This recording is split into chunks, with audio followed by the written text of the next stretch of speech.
அப்புறம் என்னப்பா சேனலில் கொஞ்ச நாள் வீடியோவே இல்லை, சேலஞ்ச் வேறு பண்ணுறேன்னு சொன்னேன். இப்போ பார்த்தா சேலஞ்சும் இல்லை, வீடியோவே இல்லை. ஸோ என்ன ஆச்சு, நான் ஏன் சேலஞ்சை கண்டினியூ பண்ண முடியலை, இந்த விஷயத்தை பற்றி தான் நான் கம்ப்ளீட்டாக உங்களுக்கு எக்ஸ்பிளைன் பண்ண போகிறேன். வணக்கம் வேறு எல்லோரும் எப்படி இருக்கீங்க? நான் சக்காக தான் இருக்கேன், நீங்கள் எல்லோரும் சூப்பராக இருப்பீங்க நம்புகிறேன். வீடியோவை ரொம்ப லென்த்தாக எடுத்துன்னு போகிறதுக்கு ஆசையில் வாதேற எது இருந்தாலும் ஷார்ட் அண்ட் ஸ்வீட்டாக உங்களுக்கு புரிய வச்சிடுறேன். ஃபஸ்ட்டு என்ன ஆச்சு, நான் ஏன் சேலஞ்சை ஸ்டாப் பண்ணிட்டேன், இதை பற்றி நான் உங்களுக்கு சொல்கிறேன். டே 1லேருந்து டே 6 வரைக்கும் நல்லா தான் போயிடுச்சு வாதேற, எதுவுமே இல்லை, சூப்பராக இருந்துச்சு. நான் எக்ஸ்பெக்ட் பண்ண அமௌண்ட்டு தான் நான் அர்னிங்ஸ் பண்ணியிருந்தேன். என்ன ஒரு டிஃப்ரென்ஸ்னால் ஒரு 100 ரூபா 50 ரூபா தான் டிஃப்ரென்ஸ் ஆகிடுச்சு. டே 7 என்ன நடந்துச்சுன்னா, அதுக்கு நான் டே 6 எண்டிங் போனோம். அதாவது டே 6 சாயந்தரம். அந்த சாயந்தர டைம் ஒரு 6லேருந்து 7 மணி இருக்கும். அப்போ என் ஃப்ரெண்டு ஒருத்தர் ஃபோன் பண்ணியிருந்தான்.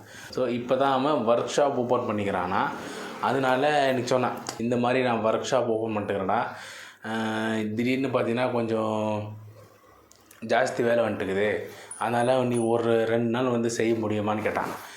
நானும் யோசித்து பார்த்தேன், நம்ம இந்த சேலஞ்சர் பண்ணிட்டுக்கிறோமே, இதை விட்டுட்டு எப்படா போகிறதுன்னு நான் கொஞ்ச நேரம் யோசித்தேன். அப்புறமா தான் தோணுச்சு, இருந்தாலும் ஃப்ரெண்டு தானே அப்படின்னு சொல்லிட்டு ஒரு 2 நாள் போனேன். அங்கே போய் பார்த்தோன்னா 2 நாள் ஆகிற வேலையை 6 நாள் ஆயிடுச்சு. ஏன்னா கொஞ்சம் வேலை ஃபஸ்ட்டு எல்லாமே முக்கால்வாசி பண்ணிட்டு முடிச்சுட்டுந்தான். அத்தை என்ன பண்ணிட்டாங்க, இது சரியில்லை, திருப்பி இன்னொரு மாதிரி பண்ணி கொடுங்கன்னு சொல்லிட்டு அந்த மாதிரி கொஞ்சம் ப்ராப்ளம் ஆயிடுச்சு. அதனால் 2 நாள் ஆகிற வேண்டிய வேலையை 4 நாள் எக்ஸ்ட்ரா ஆயிடுச்சு. டோட்டலாக 6 நாள் ஆயிடுச்சு. அப்போ தான் திடீர்னு கூட வேலை செஞ்சிருந்தவர், அவருக்கும் அப்பப்போ ஒரு சில வேலை வரும், அதாவது ஒரு சில பில்டிங் வேலைங்க வரும். இப்போ என்ன ஆயிடுச்சுன்னா, திடீர்னு அவர்கிட்ட 2 பில்டிங் அட் அ டைமில் ஆர்டர் வந்துட்டுக்குது. சரி, இவர் நம்மளுக்கு ஹெல்ப் பண்ணியிருக்காரு அப்படின்னு சொல்லிட்டு நான் திருப்பி அங்கே போயிட்டு ஒரு 2 வீக்ஸ்க்கு நான் அப்போ கூட கொஞ்சம் தயங்கினே இருந்தேன். போலமா வாண்டவான்னு சொல்லிட்டு ஒரு இதுவாக கேட்டிருந்தனால சரி நானும் வரேன்னு சொல்லிட்டேன். அவர் எனக்கு கொஞ்சம் ஹெல்ப் பண்ணியிருக்காரு, அதனால தான் நம்ம அதுக்கு ரிட்டர்னாக பண்ணோன்னு சொல்லிட்டு சரி அக்செப்ட் பண்ணிட்டு கொஞ்சம் வேலையை சீக்கிரமாக முடிச்சு கொடுத்துட்டு வரலான்னு பார்த்தீங்கன்னா இன்னொரு ஃபோனு. இப்போ யாரா ஃபோனுன்னு பார்த்தாக்கா எங்கள் பழைய ஓனர் ஃபோன் பண்ணியிருந்தார். எங்கள் ஓனர் ஃபோன் பண்ணிட்டு ரிக்வெஸ்ட்டாக கேட்டுனுக்கிறாரு. எப்பயுமே ரிக்வெஸ்ட்டாக கேட்க மாட்டார், ஆனால் இந்த வாட்டி ஃபோன் பண்ணி கொஞ்சம் ரிக்வெஸ்ட்டாக கேட்டார். என்னென்னா, தம்பி வேலை செய்யறதுக்கு ஆள் இல்லை, நம்மக்கிட்ட செஞ்சிருந்தவர் ஏதோ ஒரு ரீசனால் லீவ் போட்டுருக்கிறாரு, அதனால் நீ வாப்பா அப்படின்னு சொன்னார். நான் அவர் கொஞ்சம் ரிக்வெஸ்ட்டாக கேட்டிருந்தனால என்னால் வர முடியாதுன்னு சொல்ல முடியலை. அதனால் சரி நான் ஒரு வாரம் வந்து கொஞ்சம் ஏதோ ஒரு ஹெல்ப் பண்ணிட்டு போகிறேன்னு சொல்லிட்டு அக்செப்ட் பண்ணிட்டேன். வேலை விட்ட தரமா அதே ஓனர்கிட்ட தான் நான் இப்போ செஞ்சுருக்கிறேன். இதான் வேற இந்த கதையோட ஷார்ட் ஃபார்ம். இப்போ நான் எங்கள் ஓனர்கிட்ட தான் வேலை செஞ்சுருக்கிறேன். இன்னும் ஒரு வாரம் அங்கே வேலை செய்யணும். அப்புறம் அதில் உங்களுக்கு ஒரு டவுட் இருந்திருக்கும், சரி ஓகேடா உங்க கூடவே தான் வேலை செஞ்சிருந்தார், அவர் கூப்பிட்டோன்னே நீ ஏன் போனேன், வருதுலாம் சொல்லணுமாச்சு சொன்னீங்கன்னா, சரி அவருக்கு ஒரு ஹெல்ப்புன்னு பண்ணிக்கிறார் அதில். என்னதுன்னா, இந்த வீடியோவை பாருங்கள்.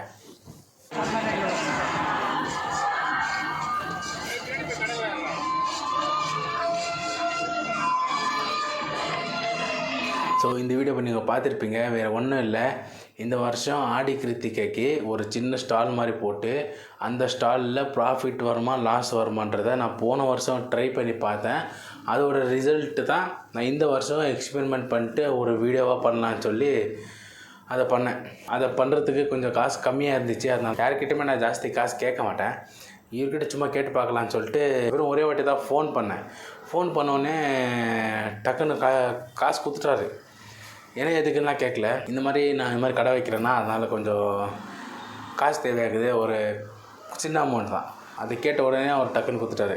அதோட இதுவாக தான் நான் கொஞ்சம் ஹெல்ப் பண்ணுறதுக்கு தான் போனேன். ஸோ இந்த வருஷம் ஆடி கிருத்திகைக்கு அந்த ஒரு வீடியோ ஒரு பெண்டிங்குது, அந்த வீடியோவை ப்ராஃபிட் லாஸான்றது வீடியோ வரும். சரி ஓகே, இதெல்லாம் இருக்கட்டும் ஒரு பக்கத்தில். ஆக்சுவல் ரீசன் என்னென்னா, வேலைக்கு நான் இந்த சேலஞ்ச் கண்டினியூ பண்ணாததுக்கு ஒரே காரணம், எல்லோரும் கொஞ்சம் ஹெல்ப் பண்ணிக்கிறதுனால அவங்களுக்கு ரிட்டன் ஹெல்ப் பண்ணோம், அவ்வளோதான், வேறு ஒன்றும் இல்லை. சரி எங்கள் ஓனர்கிட்ட சரி நான் இப்போ வேலை செஞ்சவங்கக்கிட்ட கூட நான் வர்றதில்லைன்னு சொல்லிடலாமே அப்படின்னு கேட்டிங்கன்னா அதுக்கும் ஒரு காரணம் இருக்குது. அது என்னதுன்னா, நான் வேலை விடும்போது 2 மாதத்துக்கு முன்னாடியே சொல்லிட்டேன், நான் இந்த மாதிரி நான் வேலைக்கு வர்றதில்லை, இந்த டிசம்பர் 1 லாஸ்ட்டுன்னு சொன்னேன். அவர் என்ன சொன்னார், தம்பி ஒரு 10 நாள் செய், 20 நாள் செய், 20 நாள் செய்ன்னு சொல்லிட்டு ஒரு மாதமாக இதே மாதிரி சொல்லி ஒரு 30 நாள் 25 நாள் கொஞ்சம் எக்ஸ்ட்ராவாக வேலை செஞ்சேன் நானுங்க. அதனால தான் நான் அவங்க சொல்லாமல் தான் வந்துட்டேன். அப்புறமா ஜனவரி 3 4 அவரே ஃபோன் பண்ணி கேட்டார், தம்பி நீ போகிறேன்னு தெரியுது, ஏன்னா நீ 2 மாதத்துக்கு முன்னாடியே சொன்ன கொஞ்சம் வேலை அர்ஜென்ட்டாக இருந்தால் தான் உனக்கு வேலை செய்ய வச்சேன்ப்பா, அட்லீஸ்ட் இப்போ நீ போகும்போதாச்சு ஒரு வாரத்தை சொல்லிட்டு போய்க்கலாமேன்னு சொன்னார். அது ஒரு மனசில் கொஞ்சம் உறுத்தினே இருந்துச்சு. அதனால தான் இப்போ இந்த ஒரு வாரம் செஞ்சுட்டு ஆள் தானே நாளிலேருந்து வரதில்லைன்னு சொல்லிட்டானா கொஞ்சம் ஃப்ரீயாக இருக்கும்னு நினச்சேன். அதனால தான் இதை அக்செப்ட் பண்ணேன். இப்போ நான் ஓனர்கிட்ட செய்யும்போது சொல்லிட்டு வரப்போகிறேன், இந்த மாதிரி நாளைக்கு வரமாட்டேன், ஆள் தான் நான் வரமாட்டேன்னு சொல்லிட்டு வரப்போகிறேன். ஆள் தான் சரிடா. இதெல்லாம் இப்போ ஏன் சொல்கிறேன்னு கேட்டிங்கன்னா, ஒரு சில பேர் வீடியோ வரலன்னு சொல்லிட்டு கமெண்ட் பண்ணியிருந்தீங்க. அதுக்காக தான் இந்த வீடியோ வரல. அதுக்கு நான் தான் காரணம். அதுவும் இல்லாமல் இன்னும் 2 வாரத்துக்கு வீடியோ வராது. ஏன்னா இங்கேயும் கொஞ்சம் கமிட்மெண்ட் இருக்குது, அங்கேயும் கொஞ்சம் கமிட்மெண்ட் இருக்கிறதுனால 2 வாரத்துக்கு வீடியோஸ் வராது. சாரி, என்னுடைய சிச்சுவேஷன் அப்படி இருக்குது. ஸோ என்ன பண்ணுறது, நான் போய் ஒருத்தங்கிட்ட ஹெல்ப் கேட்குறேன், அவங்களும் பண்ணிட்டாங்க. இப்போ திருப்பி அதை ரிட்டன் கிஃப்ட் மாதிரி அவங்க ஹெல்ப் கேட்கும் போது நான் பண்ணே தானே பண்ணணும். அதனால தான் இன்னும் 2 வீக்ஸ் கழித்து நான் உங்களுக்கு ரெகுலராக சேலஞ்ச் பண்ண வந்துடுறேன். இந்த சேலஞ்ச் முடிக்கிறதுக்கு நான் 3 மாதமாக பிளான் போட்டுக்கிறேன். ஆனால் அதை முடிக்கிறதுக்கு தான் சிச்சுவேஷன் அமையலை. இருந்தாலும் தடுமாறி முடிக்கிறதுக்கு ட்ரை பண்ணிக்கிட்டு தான் இருக்கேன் இன்னும். சரி, ஓகே வேதர, இவ்வளோ தூரம் நீங்கள் வீடியோ பார்த்துருப்பீங்களா பார்த்துருக்க மாட்டீங்களான்னே தெரில. ஸோ பார்த்துருந்தீங்கன்னா பகீரங்கமாக மன்னிப்பு கேட்டுக்கிறேன். ஆனால் சேலஞ்ச் ஒன்றும் முடிக்கலை. பிளான் என்ன தெரியுமா, டெலிவரி வேலையில் ஸ்டார்ட் பண்ணி இன்னும் ஒரு விஷயத்தில் முடிக்கிறது தான் என்னுடைய பிளான். ஒரு விஷயத்த சொல்லிவிட்டு ஸ்டார்ட் பண்ணாக்கா இந்த மாதிரி சிச்சுவேஷன் வரும்னு சொல்லிட்டு நான் நினச்சி கூட பார்க்கல. அந்த மாதிரி சிச்சுவேஷன்லாம் வந்துருக்குது. இந்த மாதிரி என் ஓனர் கூப்பிடுவார், எங்கள் தெரிஞ்சவர் அவர் ஒருத்தர் கூப்பிடுவார், நீ என் ஃப்ரெண்டு ஒருத்தர் கூப்பிடுவான். இந்த மாதிரி நான் யோசிச்சே பார்க்கல. ஒரு விஷயத்த நான் ஈஸியாக முடியலன்னு ட்ரை பண்ணுறேன், ஆனால் அது ஆக மாட்டேங்குது. நீ கஷ்டப்பட்டு தான் முடியணும்னு யாரோ ஒருத்தர் நினச்சிருக்கிறாங்க. அதனால தான் டிலே.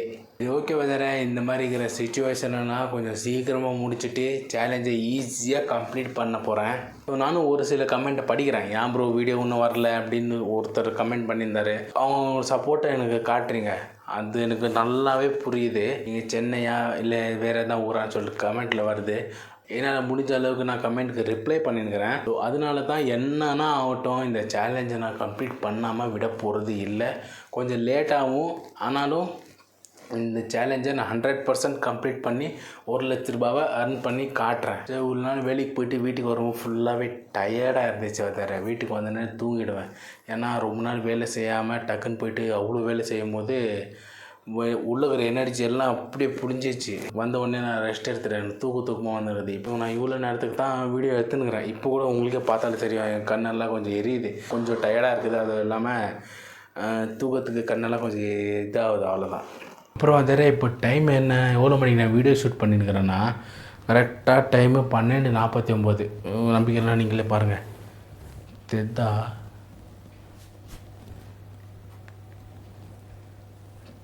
தெரியுதா? இதோட இப்போ தெரிய பாருங்கள், 12:49 தெரியுதா? இது உங்களுக்கு தெரிலன்னு நினைக்கிறேன். இப்போ டைம் 12:49. நான் சொன்னது உங்களுக்கு புரிஞ்சிருக்கும் நம்புகிறேன். இந்த வீடியோவை பிடிச்சிருந்தால் லைக் பண்ணுங்கள், பிடிக்கல நான் டிஸ்லைக் பண்ணுங்கள். சேலஞ்ச் பண்ணும்போது நான் உங்களுக்கு திருப்பி கண்டினியூ பண்ணுறேன். அது வரைக்கும் டேக் கேர், டாட்டா, பாய் பாய்.